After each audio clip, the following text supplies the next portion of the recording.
ulama, seorang murid yang sedang belajar agama.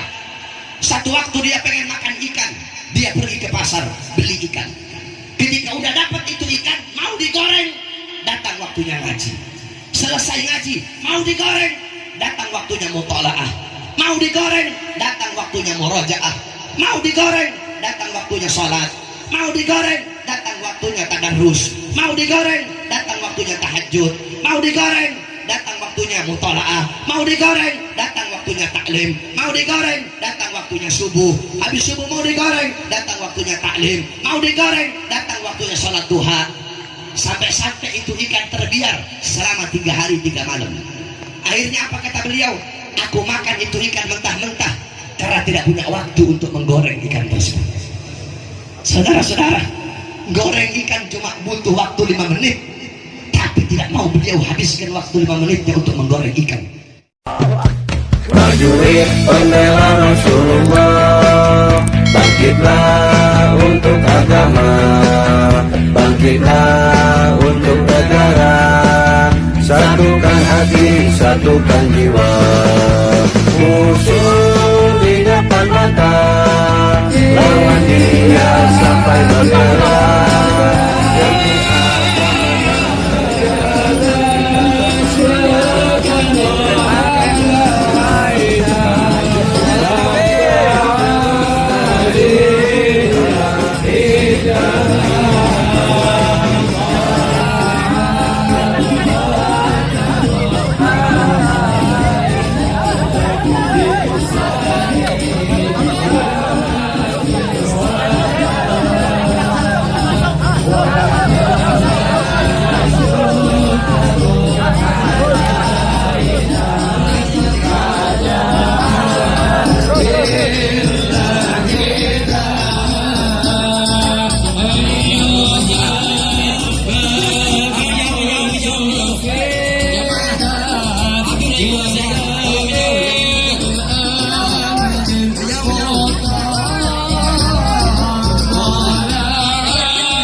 Bismillah wassalatu wassalamu ala rasulillah Muhammad ibn Abdullah wa ala alihi wa sahbihi wa man wala.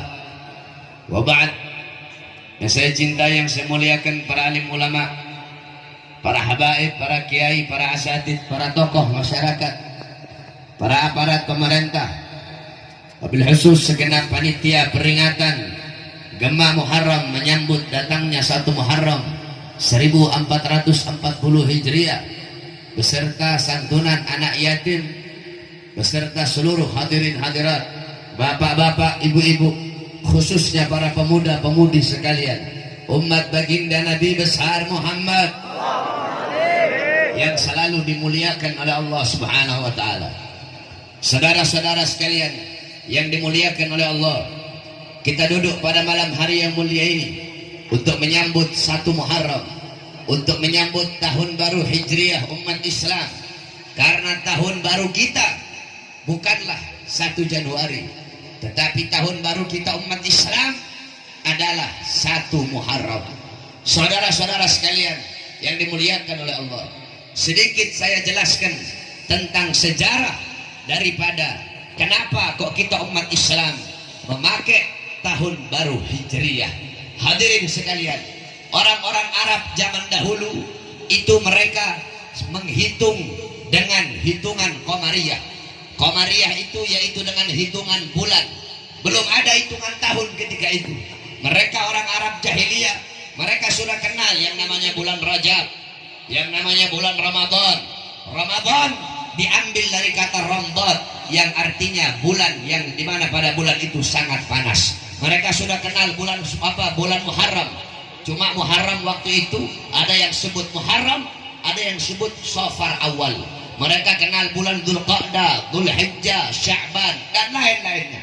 Tetapi pada saat itu belum ada yang namanya tahun. Sehingga orang-orang Arab bahkan di zaman Nabi Muhammad SAW mereka menamakan tahun dengan kejadian terbesar yang terjadi pada tahun tersebut.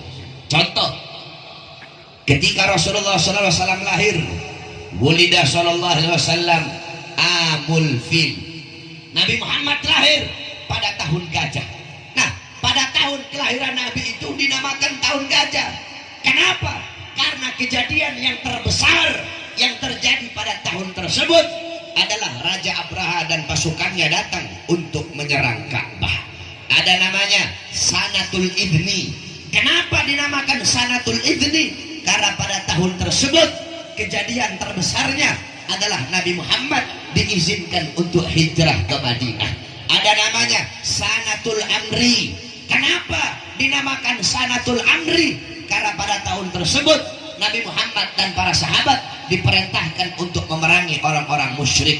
Ada namanya Sanatul Tamhis. Kenapa dinamakan Sanatul Tamhis? Karena pada tahun tersebut kejadian terbesar, banyak daripada orang-orang yang mendapatkan ampunan dari Allah Subhanahu wa taala. Ada namanya Sanatul Zalzil. Kenapa dinamakan?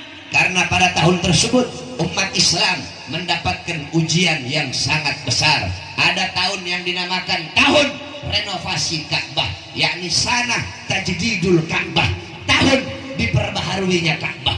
Kenapa dinamakan Sanatul Tajdidul Ka'bah? Karena pada saat itu Makkah banjir sehingga Ka'bah rusak, kemudian diperbaiki. Jadi pada waktu itu setiap tahun dinamakan tahun itu dengan nama kejadian terbesar yang terjadi pada tahun tersebut. Sehingga sampai di zaman Sayyidina Umar ibn Khattab, dari zaman Sayyidina Rasulullah, Sayyidina Abu Bakar, sampai zaman Sayyidina Umar. Di zaman Sayyidina Umar bin Khattab 2 tahun ketika beliau memimpin menjadi khalifah. Ketika itu Abu Musa al-Asy'ari radhiyallahu an, beliau menjadi gubernur di daerah Basrah. Ketika itu beliau menerima surat dari Sayyidina Umar bin Khattab yang dimana beliau berkata, innahu ya'tina min amiril mu'minin kitaban, sesungguhnya telah datang kepada kami sebuah surat dari Amirul Mukminin. Di surat tersebut falanadri ayu syai'in na'mal, kami tidak tahu apa yang harus kami perbuat. Karena di surat tersebut tertulis bulannya bulan Sya'ban, tapi kami tidak tahu Sya'ban sanatul madi, apa Sya'ban tahun yang lalu atau Sya'ban tahun sekarang. Karena belum ada tahun waktu itu umat Islam. Akhirnya Sayyidina Umar bin Khattab berkata, "Dha'u linnas syai'an liya'rifunahu." Berikan kepada manusia, letakkan bagi manusia sesuatu agar mereka bisa mengetahui tahun. Akhirnya rapat para sahabat, Sayyidina Umar bin Khattab, Sayyidina Ali bin Abi Thalib, dan para sahabat-sahabat yang lain. Mereka semuanya rapat. Ada satu sahabat bilang, tentukan tahun umat Islam dimulai daripada Nabi Muhammad lahir. Ada lagi satu usul, tentukan tahun umat Islam mulai dari Nabi Muhammad wafat. Ada satu lagi yang usul, tentukan tahun umat Islam mulai dari Nabi Muhammad diutus menjadi Nabi. Sayyidina Ali bin Abi Thalib, beliau usul, tentukan tahun bagi umat Islam mulai dari kita meninggalkan negeri berhala. Maksudnya apa? Mulai dari hijrah.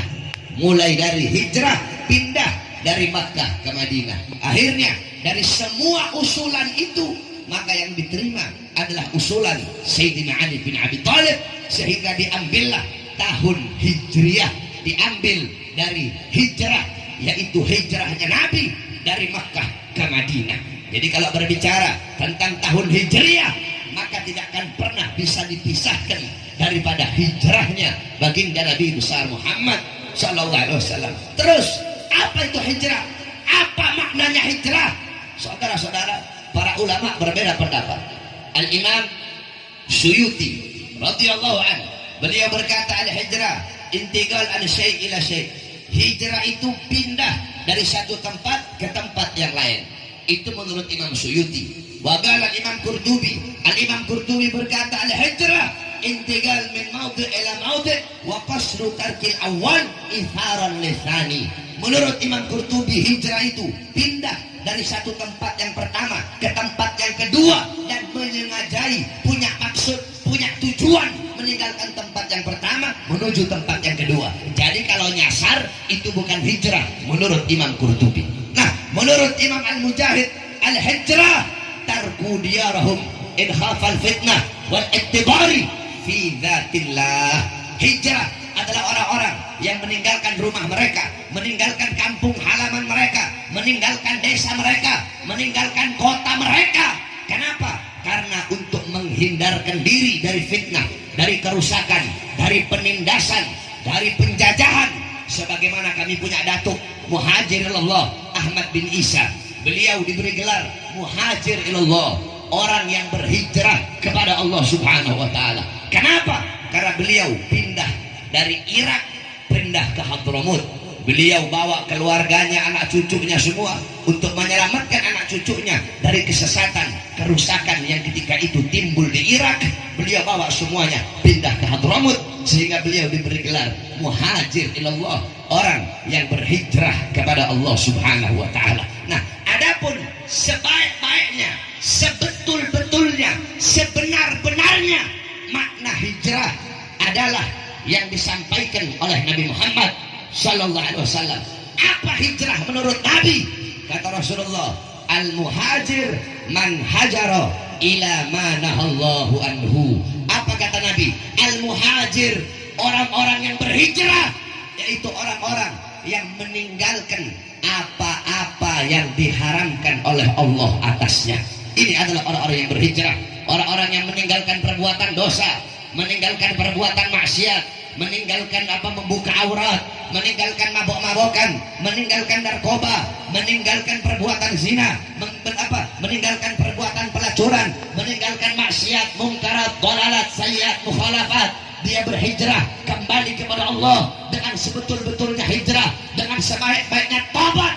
Inilah orang-orang yang berhijrah yang mendapatkan keridhaan Allah Subhanahu wa taala. Oleh karenanya, saudara-saudara sekalian yang dimuliakan oleh Allah, beberapa hari lagi akan masuk tahun baru, akan masuk 1 Muharram, tahun baru bagi kita. Tahun yang kemarin telah berlalu, bulan-bulan yang kemarin telah berlalu, minggu-minggu yang kemarin telah berlalu, hari-hari yang kemarin telah berlalu, jam-jam yang kemarin telah berlalu, menit-menit yang kemarin telah berlalu, detik-detik yang kemarin telah berlalu, saat-saat yang kemarin telah berlalu. Ketahuilah saudara-saudara, waktu yang telah berlalu kemarin bukan milik kita. Yang telah berlalu bukan milik kita, yang akan datang juga bukan milik kita. Terus apa? Kapan waktu milik kita? Sekarang adalah waktu milik kita. Maka manfaatkan kamu punya waktu untuk beribadah kepada Allah. Gunakan sebaik-baiknya kamu punya waktu. Jangan engkau sia-siakan dengan hal-hal yang tidak bermanfaat. Jangan engkau sia-siakan dengan perbuatan dosa, dengan perbuatan maksiat. Waktu itu mahal harganya. Waktu itu sesuatu yang paling berharga. Kenapa dunia ini cuma sesaat? Gal Sayyidina Gal Imam Syafi'i, ad-dunya sa'ah. Kata Imam Syafi'i, dunia ini cuma sesaat, dunia ini cuma sekejap. Maka manfaatkan betul-betul kau punya waktu. Gal Imam Ghazali, kullu nafasin min anfasik kal jauhar la tugawwam bil riba. Setiap hembusan nafas yang keluar dari mulutmu itu adalah permata yang tidak ada nilainya. Saudara-saudara sekalian yang dimuliakan oleh Allah, apapun bisa kamu dapatkan di dunia ini. Apa? Kamu mau cari pangkat jabatan, mau cari bakat, mau cari jabatan, bisa kamu dapat. Mau cari uang, sebanyak apapun uang bisa kamu dapatkan. Mau cari apa? Mau cari emas segunung, bisa kamu dapatkan. Mau cari apa? Istri yang cantik, bisa kamu dapatkan. Apapun yang kamu cari di dunia, bisa kamu dapatkan. Tetapi waktu tidak bisa kamu cari. Tidak ada orang yang menjual waktunya, saudara-saudara. Bapak ibu kamu tidak bisa memberikan 1 menit waktunya kepada kamu. Tidak ada yang bisa. Tidak ada toko yang jual waktu. Di sini jual waktu 1 menit harganya 10.000. Di sini jual waktu 1 jam harganya 100.000. Bisa. Bapak ibu kamu tidak bisa memberikan 1 menit dari umurnya kepada kamu. Anak istri kamu, suami kamu tidak bisa memberikan walaupun 1 detik daripada umurnya kepada kamu. Oleh karenanya manfaatkan ini waktu betul-betul. Jangan kamu sia-siakan untuk hal-hal yang tidak bermanfaat. Belum tentu nanti tahun depan kita bisa sampai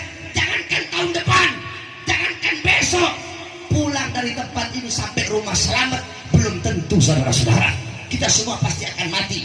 Al-mautu hak, al-kubru hak, yaumul ba'ats hak, yaumul mizan hak, yaumul mahsyar hak, yaumul hisab hak, as-sirat hak, al-jannah wan nar hak. Kematian itu benar adanya, alam kubur itu benar adanya, hari kebangkitan itu benar adanya, padang mahsyar itu benar adanya, yang dimana manusia banyak akan tenggelam dalam lautan keringat ketika matahari berada beberapa jengkal di atas kepala, itu benar adanya. Hari perhitungan, amal-amalmu dihisab, dihitung, yang besar, yang kecil, yang telah berlalu, dosa-dosamu, amal baikmu dihitung oleh Allah.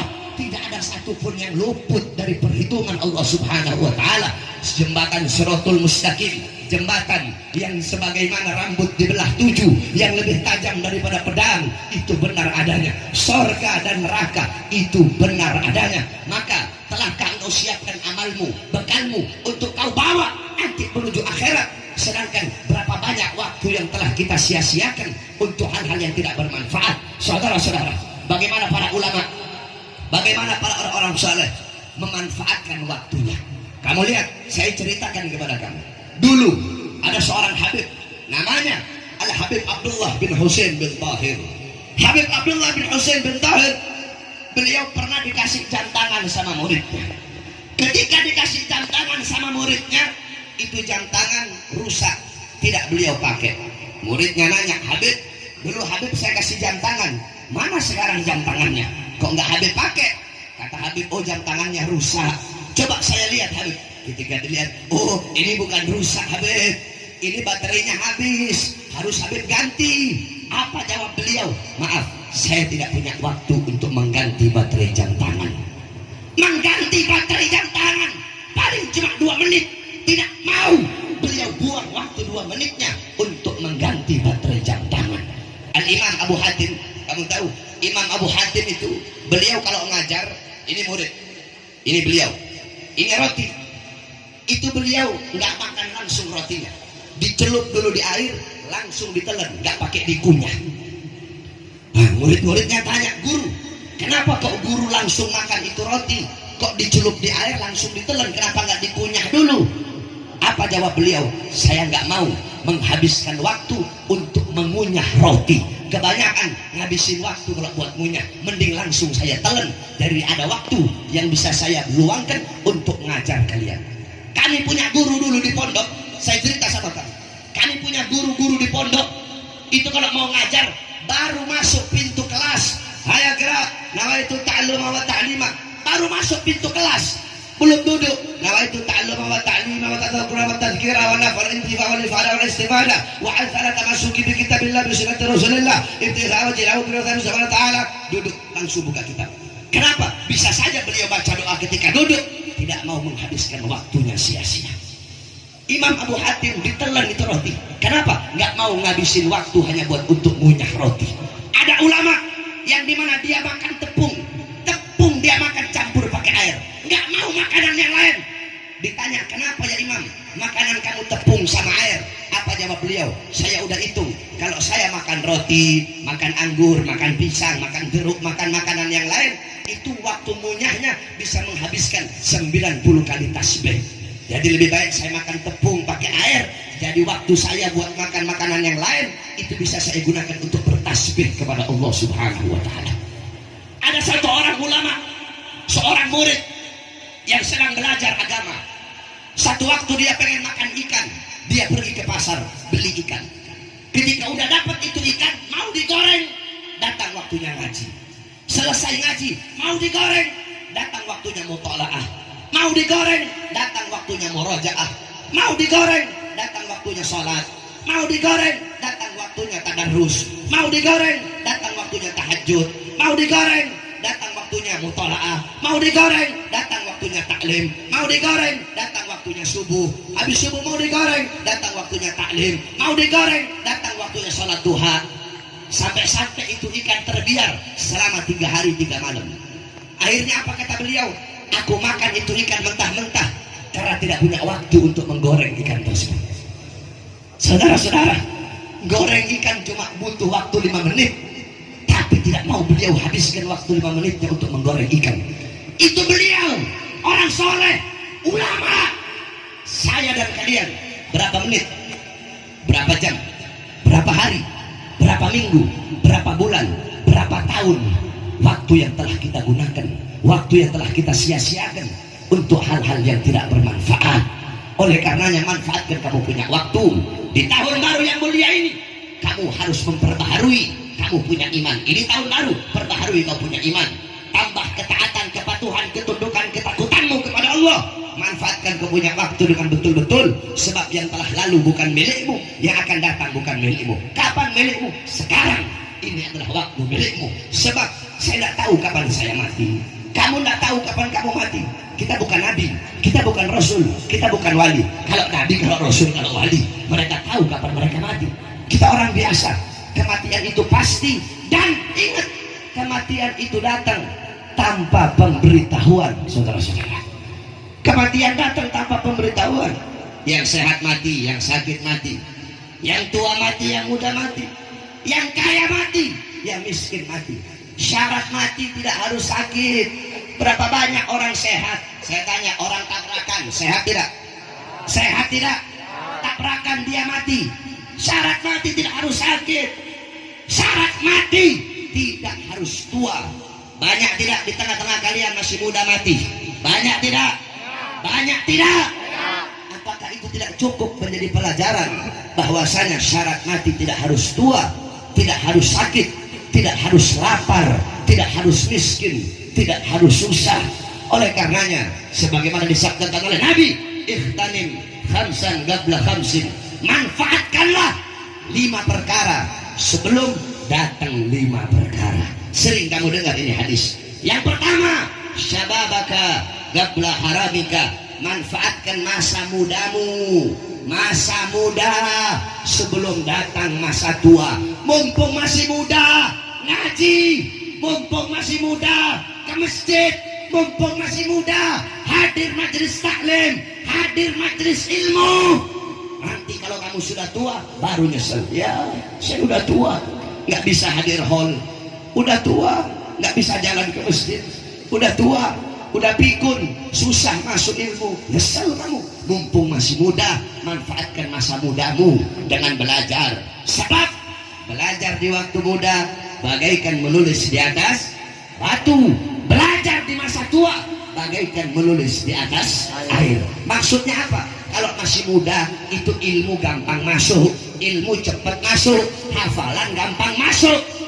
Makanya ada satu perawi hadis namanya Hammad ibn Salamah.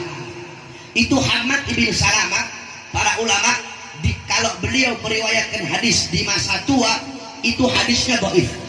Kenapa? Kata Imam Qurtubi, Allah Hammad ibn Salamah sa'ahifduh. Hammad ibn Salamah pada masa tuanya itu apalannya udah rusak, apalannya udah buruk. Kenapa? Karena faktor. Sallu alaihi wa sallim.